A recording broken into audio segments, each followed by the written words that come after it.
Saksakallan gunarnavasya Vande Guru Sri Charanarabindam.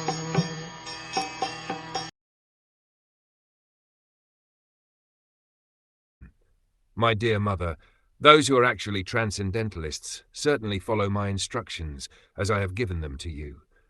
You may rest assured that if you traverse this path of self-realization perfectly, surely you shall be freed from fearful material contamination and shall ultimately reach me. Mother, persons who are not conversant with this method of devotional service certainly cannot get out of the cycle of birth and death. Material existence is full of anxiety, and therefore it is fearful. One who gets out of this material existence automatically becomes free from all anxieties and fear.